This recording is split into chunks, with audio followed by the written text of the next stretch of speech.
transportation here. And then we've got a lot of other folks here. We have Frank and Bud Severino from Daytona Beach, Stacy Cunningham Welch, owner of Cunningham Oil. Is Steve Hasher from Wawa here? Are you here? Steve Hasher from Wawa. You know, Wawa, they now do burgers. You guys have been doing burgers now for a few months, right? Yeah. So like they have all the sandwiches and now they have burgers, which is pretty neat. We got Representatives Federhoff and Webster Barnaby, and we have Senator Tom Wright.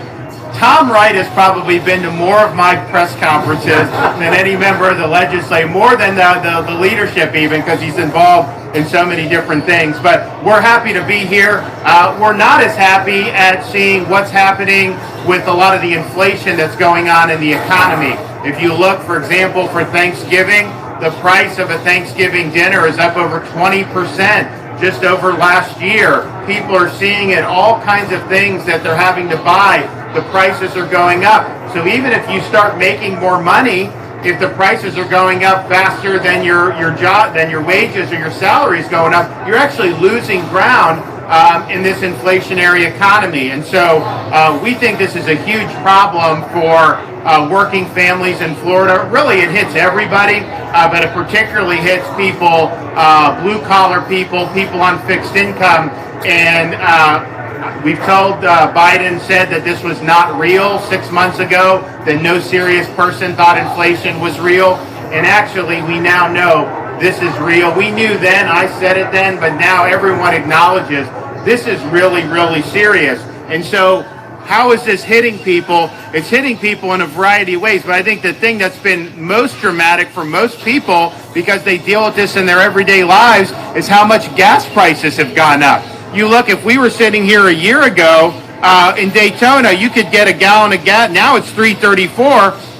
It's $1.31 more than it was a year ago today, just right here. And that's really true throughout the rest of the country. People are having to pay a lot more for gas. And if you think about it, people commuting to work, people having to take care of their kids, do all this stuff.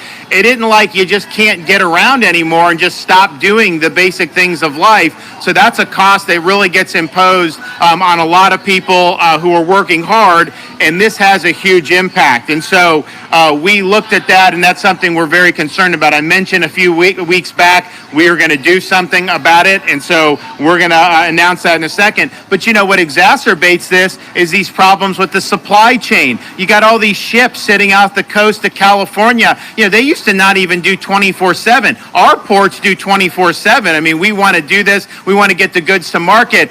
We've rerouted ships from Savannah to Jacksonville, for example, that were waiting off there. And it's a huge problem. You're starting to see more and more problems with that. That contributes to the inflation because you don't have as many goods to market, and so the costs end up going up.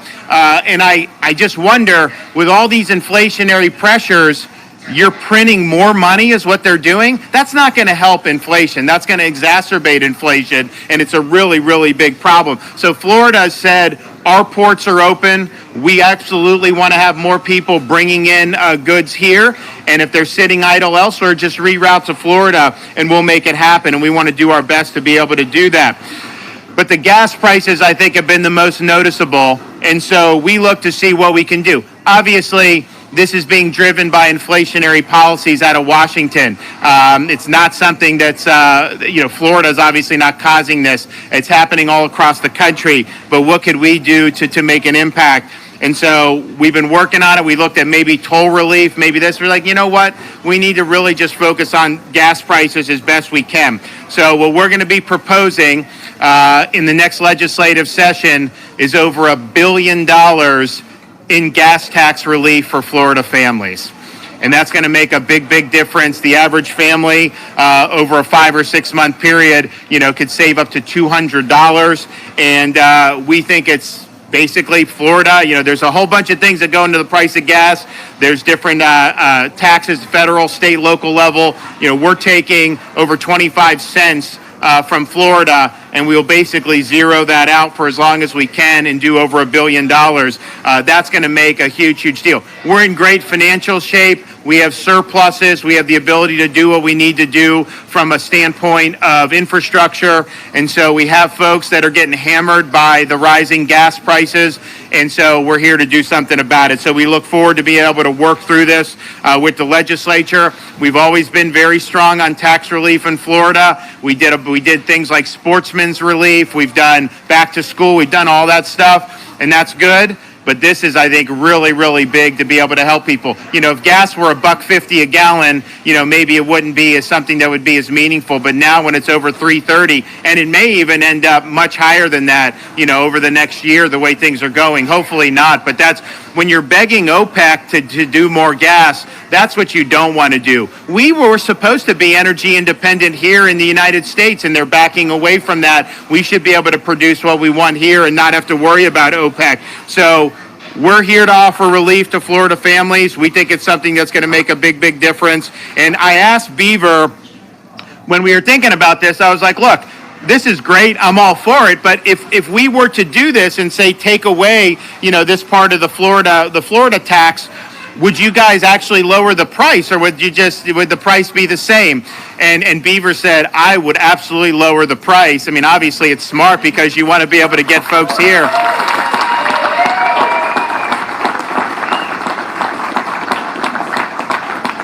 And so there's a lot that goes into this. Obviously, supply, demand globally. There's a whole bunch of stuff. But here in Florida, we have companies like Buc-ee's, like Wawa, like these stores, and they are absolutely committed to reducing the price when we end up enacting this. And so that's really what makes a difference. And so I'm really happy that that's being done. And quite frankly, I mean, you know, it's the right thing to do, but it's also smart. You know, a place like Buc-ee's, the more people that come in here, they're not just buying gas, they're buying all this other stuff when there's a lot here to be able to do. So that's really, really good. So I want Beaver to come up. We'll hear from a couple other folks, but this is exciting. We've got to fight back against this inflation. Obviously, I'd like them to reverse course on some of these policies that are causing it, but I'm not holding my breath on that to see DC. But I do think Florida can come and provide some relief for Florida families. So that's what we're looking to do. Beaver, come on up here.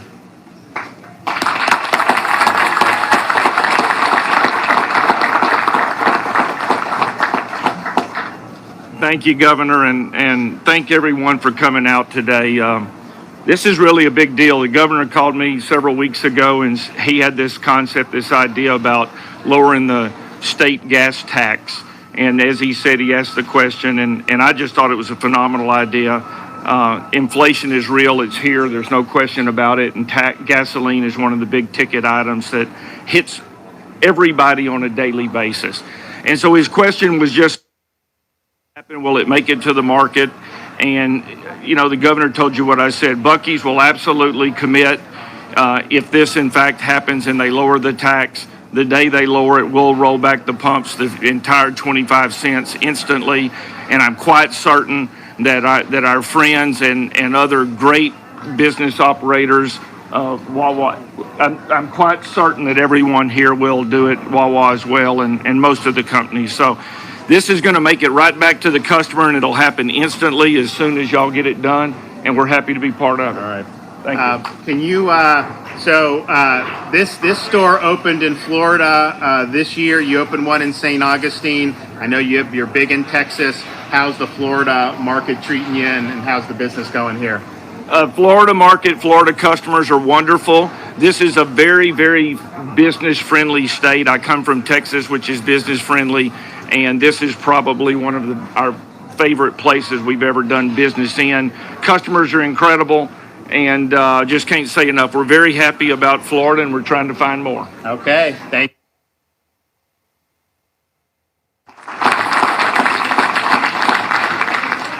Yeah, I told them, I said, I mean, like if you put one like in the Panhandle off I-10, people coming in, because, you know, people are absolutely flooding 30A and all that stuff, like they're totally booming. And I think if you put one in on that drive, I mean, I think people would go absolutely crazy. And it's interesting, you see Buc-ee's, Wawa. I don't know how many Wawa I've been to, but I've been to a lot. I can tell you they're building a lot in Florida too, as I think we have a really good market and they're doing well. Okay, Stacy Cunningham Welch is here. Why don't you come up and say a few things? Good morning, everybody. I just want to personally thank Governor DeSantis on behalf of Cunningham. My business has over 30 a fleet, and every day that's going to make a big impact on us going out there. So thank you very much for the tax relief. Okay, Appreciate thank you. it very much. Appreciate it. Okay, we have Kevin Tebow, FDOT Secretary. Thanks, Governor. Again, thank you for your leadership. Thank you for your investment that he's done in our infrastructure. This is not going to stop. We're going to continue to invest in our infrastructure. You've heard us, and you heard him talking about the port. We've invested not only in our ports, but in our other modes of transportation, and it will continue. We have a growth state. We have a lot of challenges, but with his leadership, you think about what he's doing here. Not only are we investing in infrastructure, but he's thinking about the families. And this is very, very important for all of us. So again, thank you, Governor, for your leadership. Okay.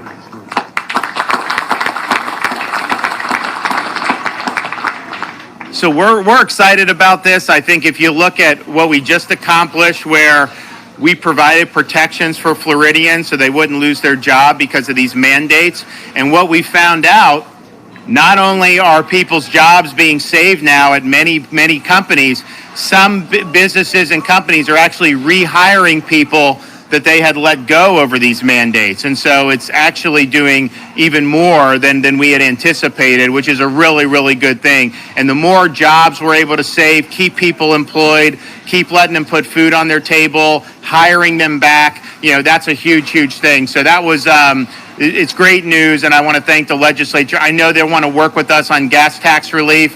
So if you look at some of the things that we've talked about doing, this is obviously going to be a major thing. We've talked about replacing the FSA in our K-12 schools. We're going to do progress monitoring. That's a huge, huge deal in terms of what we're doing. I mentioned earlier in the year, I talked about the signing bonuses we're going to do for new law enforcement, either coming from out of state or young people joining. We're going to have another announcement about that after Thanksgiving, because we're going to even do more to support the men and women of law enforcement, and that's going to be something that's really, really meaningful. So you look across the board, we're going to be very, very busy. We're going to be doing an awful lot, and I'm just excited that gas tax relief is going to be a big part of what we need to do going forward in this state to try to help people. We want to protect Floridians as much as we can against the inflation that we're seeing. And I'm proud of everything we've been able to accomplish. People know Florida's the place to be. We have great business. We have a great climate. We've got great people. But man, this inflation is real, and we need to do something about it. So that's what we're going to do with the gas tax, and I'm really excited to be able to announce that here today, and I'm confident we're going to be able to get it done. Okay, with that, anybody have any questions out in Rio Linda? Yes. You said the Beaver would be glad to lower the gas prices. Well, how are you making sure that other gas stations, they might not be as nice as the Beaver? So that's a good question. So the question is how do you know that most of the cutback, we talked to Daly's, Gate, a bunch of them throughout the state of Florida, and they all said yes, absolutely. And I think the reason is it makes financial sense for them because they make a lot of money when people come into their store and buy things. I'm one of them. I mean, I buy so much stuff when I go into the gas station. I know probably half the Wawa employees. I know a lot of the Buc-ee's, because we come here and we buy things. And so I think that that's what they're going to do. It's also a very competitive market. I mean, if a Buc-ee's is lowering the price and someone across the street is not, well, guess what? He's got almost 100 gas pumps out there. People are going to come here to be able to save because, you fill up a tank. If you're saving 25 cents a gallon, that's a pretty good savings. So I'm confident that people understand it's a good idea and that the consumer will see some relief. Now, one of the things that is just something that may happen is, we're at $3.34 a gallon now, but it could increase from here given what's going on in the overall economy. And so by the time we do this, I mean, I'm hoping it goes down anyways, but I think most people are looking at this saying that these prices are probably going to be high for a while. So whatever that price is, then that's where you'll take the gas tax relief out of whatever the price is at the time that this goes into effect.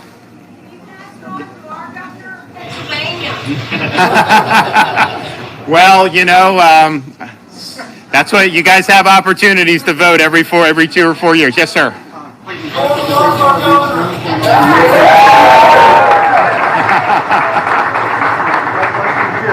You're going to reduce state gas taxes by $1 billion, and we have a dire need, especially right here in Daytona Beach, right here in the LPG area, for more roads.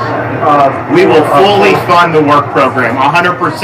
And in fact, we probably may even end up having more going in the work program. I mean, we have the resources to be able to meet needs and to be able to do. I would say the one thing that is just an issue, because you're seeing it throughout the economy, the inflation hurts us too in the state level, because this stuff becomes more expensive. It's harder to get companies contractors that can do it, because they're stretched thin in terms of what they're doing. But in terms of having the resources, we have the resources. And so we'll make sure, I said we're going to do the budget probably the first or second week of December, whenever, right before it's due. And you will see a fully funded work program, and we'll make sure we do that. That will include more money for roads? That will include, we'll fully fund. I mean, Kevin can talk about, we didn't miss a beat last year. And in fact, we probably were able to accelerate things. So we're going to continue to do that. It's very, very important. And if you look, we had great announcements about what we were doing in the Tampa Bay area with some huge projects. And we're going to see those all over the state. So we continue with that. We're doing infrastructure, not just roads, including roads, also the water resources, all that. That's what happens when you have, we probably have never had such strong reserves in the history of the state. So we have the ability to provide relief for people, and I don't think we're going to miss a beat. Hey, Governor, when is the next legislative session so people can get an idea of when this issue will be? So it'll be in January, and so we'll be able to meet in January, and we've got a busy agenda, but this will be important. This will be something that I think a lot of Floridians are going to want to see, and I think it'll make a big difference for an awful lot of people. I thought about, we've probably got, how many of you are visiting from out of state back there in the crowd? We got Pennsylvania. Where else do we have? Everyone else local?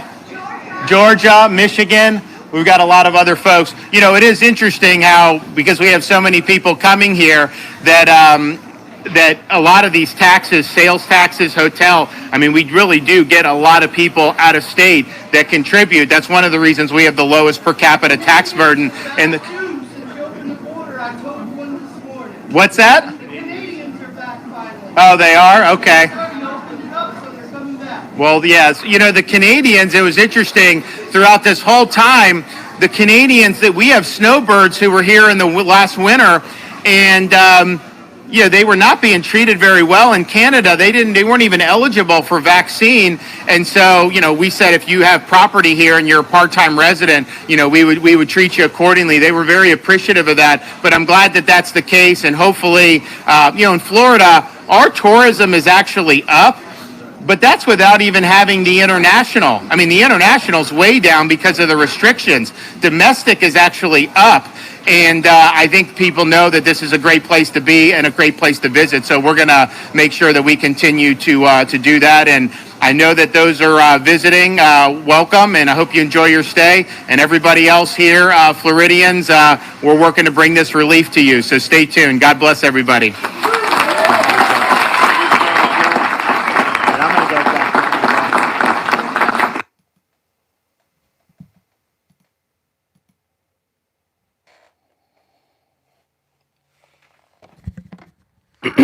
Sorry about that. Was typing a comment just as he ended. Okay. A lot to take away from there.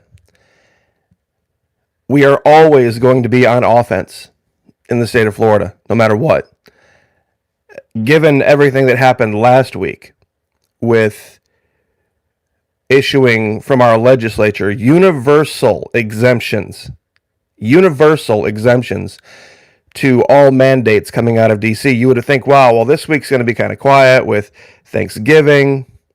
There's not going to be, no. He got up this morning and made his way to Daytona. The man lives in Tallahassee. It's quite a ways. I thought he was going to the World Golf Village Buc-ee's. There's two brand new Buc-ee's that it's a Texas company. Big, basically. It's the size of a truck stop, just not for trucks. it's hard to describe. It's a one-stop shop. If you're on 95, let me see if I can show you where this is. All right, so here is St. Augustine. And if you go inland to 95 and just north a little bit, you come to a place right here called World Golf Village. And World Golf Village is basically, it is what it says. It's a giant golfing community. It has the World Golf Hall of Fame. And they have a Buc-ee's, which is a really big, giant stop for people traveling. It's got 100 gas pumps, food, t-shirts, drinks. Basically, you would call it a truck stop, but they don't allow trucks. And this right here, this is the actual World Golf Village right here. It's a very exclusive resort. It's beautiful, by the way. Absolutely gorgeous. But if you continue going down 95, you go past St. Augustine, and you run past my neck of the woods, and you get through Palm Coast. You end up down here at Daytona Beach, and they have another one down here somewhere. So that's where he was today. But one thing I would like to address, and it kind of dovetails a little bit with things that I've talked about in the last week. Anyone still talking about DC as any kind of a fix, regardless who's there, is deceived. See, the left loves you. The left loves you if you say, oh, it's who we need as president. It's who we need as president. What's the unwritten assumption there? That all fixes come from Washington, D.C. Meaning, oh, only if Trump had won, nothing bad would ever happen again. Or if DeSantis became president, everything would be fine. That's not how it works.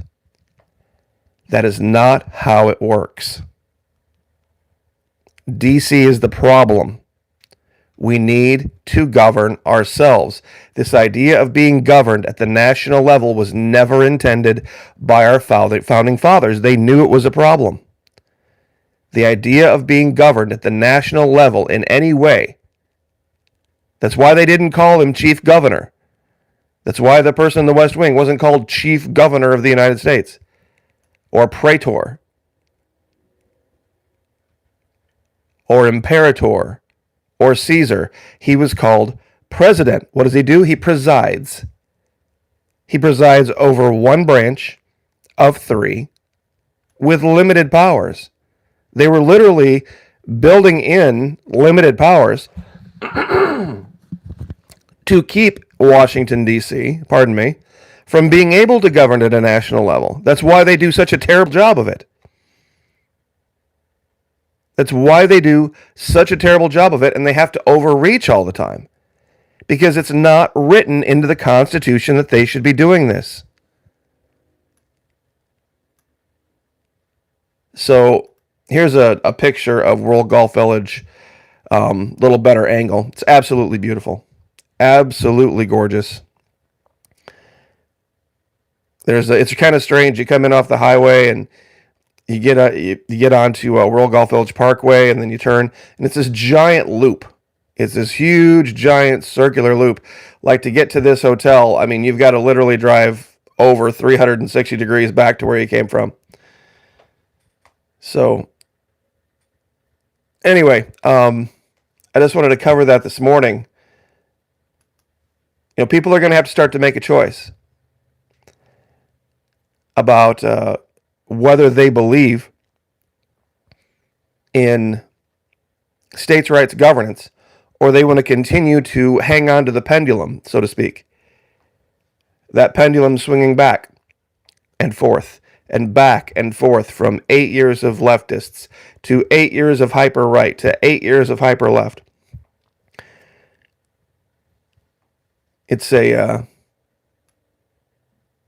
a solution. And I probably offended at least one person here today with this idea of Antichrist. This idea of waiting for the negative thing to happen. This concept of, okay, hold on. And it's so prevalent on the right that it's almost impossible to ignore. When something good happens, oh, I'm just going to wait and see. That seems a little too scripted to me. That seems like that's too much of good news. I'm going to continue to be afraid. I'm going to continue to be fearful and pessimistic. Because I've believed in things before and they didn't work out. Therefore, no matter what, I'm always going to be the skeptic. See, this is exactly what the Pharisees and the Sadducees did.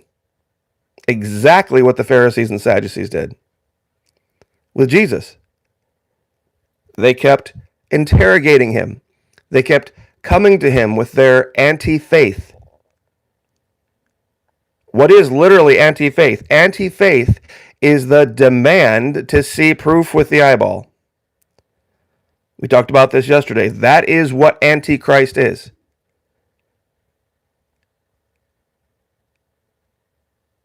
And that's what you can literally see in virtually every comment section on any video anywhere when anything good is reported. Even though, what does the Bible say? What are we supposed to be keeping in our minds? Whatever is good, whatever is true, whatever is pure, whatever is of good report, think on these things. It doesn't say critique these things or be pessimistic about these things. It says you're supposed to think on these things and keep these things forefront in your mind. That's what the Bible commands us to do. Is it not? So when we see, there was somebody, I had to hide a comment that says, boy, I'll bet you pretty soon the FBI is going to sneak kiddie porn onto the governor's computer. If that's where your mind goes,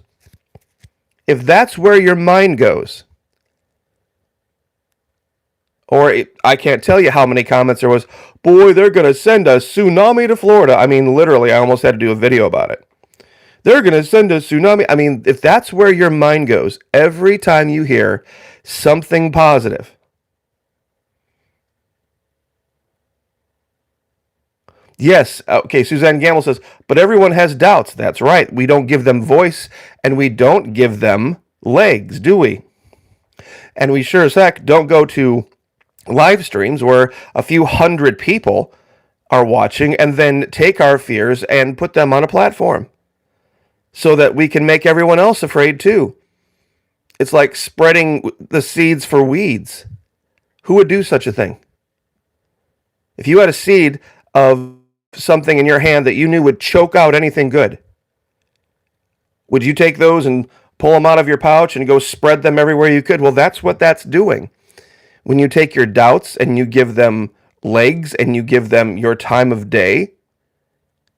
I have doubts every day. There's absolutely zero guarantee when I get up in the morning that I'll have a paycheck this day.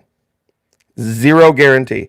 I could work all day long here and they could demonetize every video I do, every word out of my mouth, and I couldn't do a thing about it. I could work all day long and not get paid. This job literally requires faith. It requires it on a daily basis. It requires it all day long. They even have the ability to go back after I've made so much money, let's say like a week ago on a certain day, and then say, oh, wait a minute, we miscalculated. You didn't make that much. You made 20% less. And they've done that multiple times. Believe me, if there wasn't the hand of God in my life and on those who are in charge of this platform, I wouldn't be here. I wouldn't be here. My father, when I grew up, and I'll not bore you with stories of my youth, grew up in a little tiny community in Indiana where the vast majority of the people that we knew were all independent contractors, framers and bricklayers and plasterers, drywallers, masons. And to put food on the table, somebody had to go to a phone book, open a phone book, find my dad's little ad, and call that phone number at home and call him for work. And he had to go arrange and put everything together and find help and go get that job done. And that was the story for the vast majority of those we knew. So believe me, it's, that was the life that, and in the summertime, my dad was super busy. And in the wintertime, there was almost no work.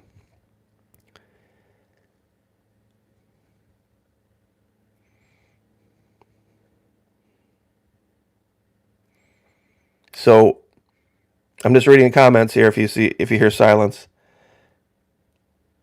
In competition or challenge, do you or should you care what your opponent wants, says, or believe they will do to you? No, you know you will win. You absolutely do not give any kind of, absolutely right. You do not give any kind of credence to the desires of the enemy. You just don't. What's up, Sneaky Beaver? How is life up in Canada? As if I don't know. Oh, Denise, well, then you know exactly what I'm talking about. I'll bet your father probably painted some of the drywall that my dad threw up on walls. So, and my dad was doing this at a time, pardon my voice here, hold on.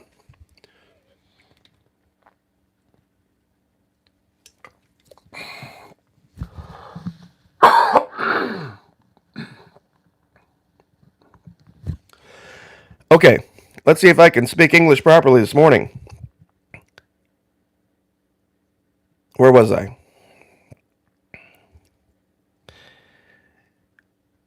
I guess the greater idea is if we're going to be the shining city on the hill, no matter where we are, we need to be that beacon.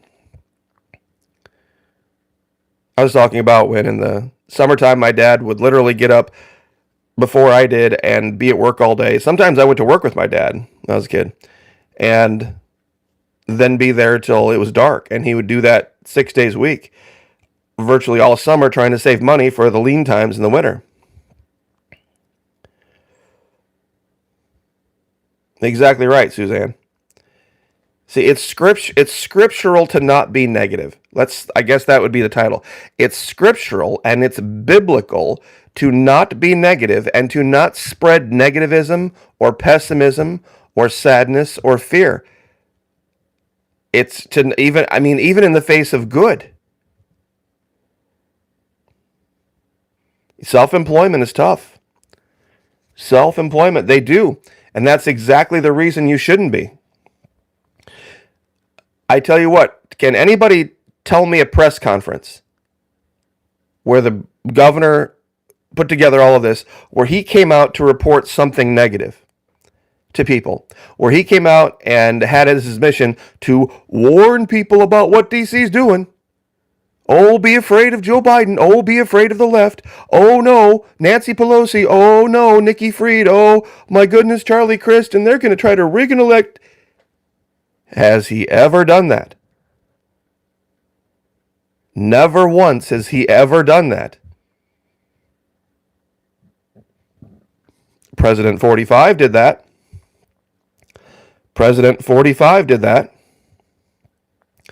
He called press conferences just to announce that he was being treated unfairly. And how he was the only answer, he by name, trademark, was the only answer. You better support me or else. You better support me or else. Or this or this or this. Has the governor ever done that? Has the governor ever done that? He's made passing comments about it.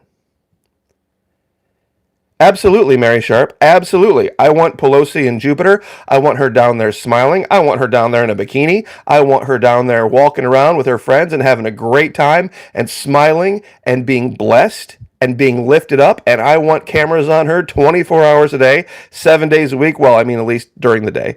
And when she's out in public, I want cameras on her and I want people in California to see it. You're wrong, Sneaky. That's not the way to do it. The way to do it is get those people here and get giant flippin' smiles on their faces and have them enjoying real life and being blessed and being lifted up.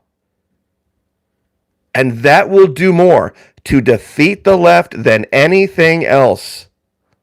That's God's job. C.O. Coquille 1955. That's God's job, not ours. That is God's job. Let God have his. God will have vengeance, not us.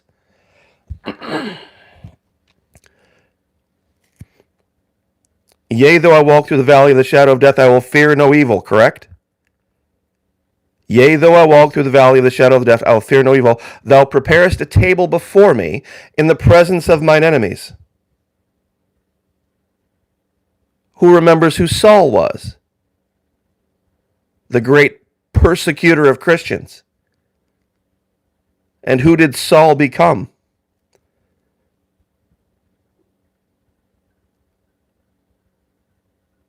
And that's what gave them credence. When people said, if even Saul, exactly right. If even Saul, the greatest persecutor of Christians ever, could be brought into the fold. Like Patriot Nurse said, is he God or is he not? He owns the cattle on 1,000 hills.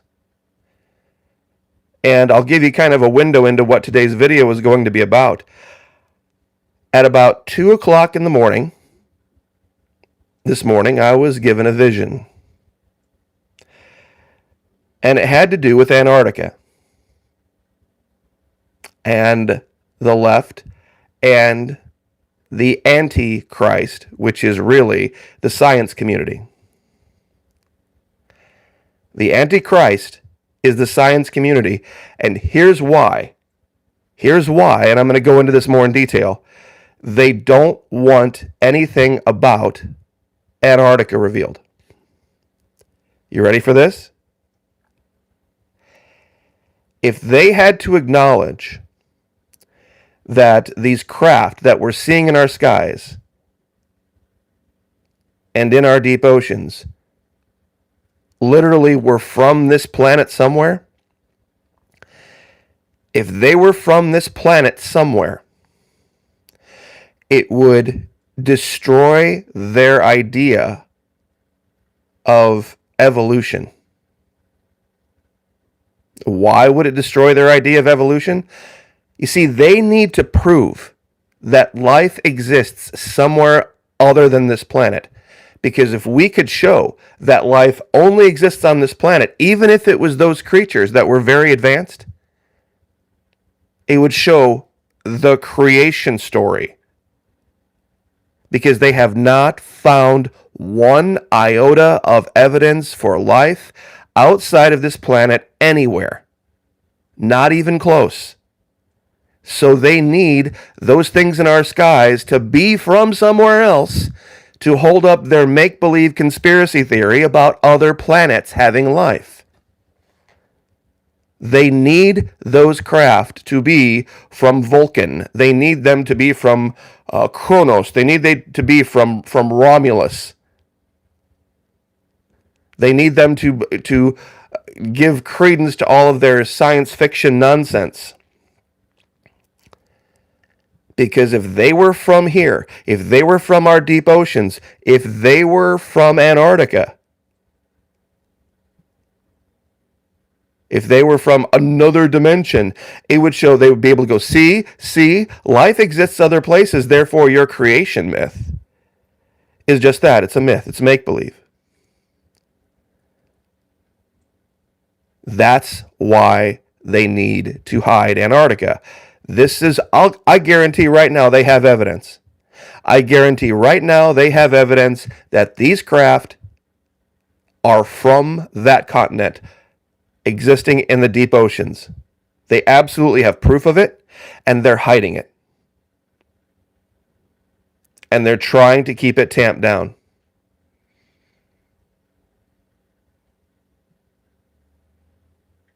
This is the reality because they are so terrified. They are absolutely terrified of the idea that creation could be true, that there could be a creator. because it would completely destroy. What would it destroy? It would destroy their antichrist methodology. What is antichrist methodology? It's anti-faith. Anti-faith says, if I don't see it with my eyes, it doesn't exist. That's the antichrist concept. If I don't see it with my eyes, it doesn't exist. Because what does the Bible say? The Bible says faith is the substance of things hoped for, the evidence of things not seen. So if you don't believe in things you can't see, guess what you don't have? You don't have faith, and if you don't have faith, and if you're anti-faith, that makes you antichrist. So that will be the marker. That will be the marker. If you're seeking the Antichrist, if you're seeking to find out who that is, find that man of sin, that man of separation, who chooses to be separated from the spiritual, who believes the idea of being separated from the spiritual is the way to go forward.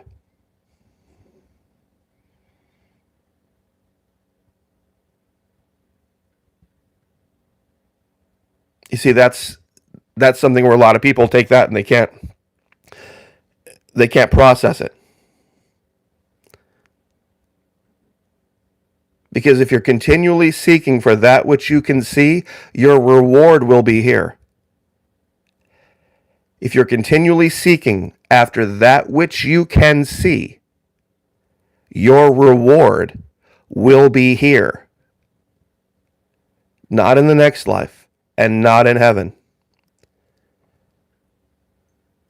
So, anyway, that's kind of the idea of why I do these lives with the governor.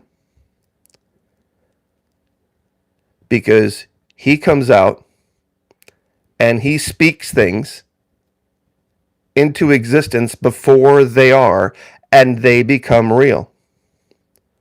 He speaks in faith and speaks in authority and gives all glory to God. I'll leave it there. Anyway, I will be doing a video on this concept. It'll be up later today. How, Antarctica ties in with all of this and what they're hiding. Given everything that we've shown anyway, I don't know that I necessarily would have to, but you guys have a great day. It's kind of a rainy one here in Florida, but it's Thanksgiving week, so all of you out there in your travels, be safe. Be safe first. The goal is to come home. So God bless. Like, share, subscribe. Thanks for hanging out, and we will see you guys a little bit later.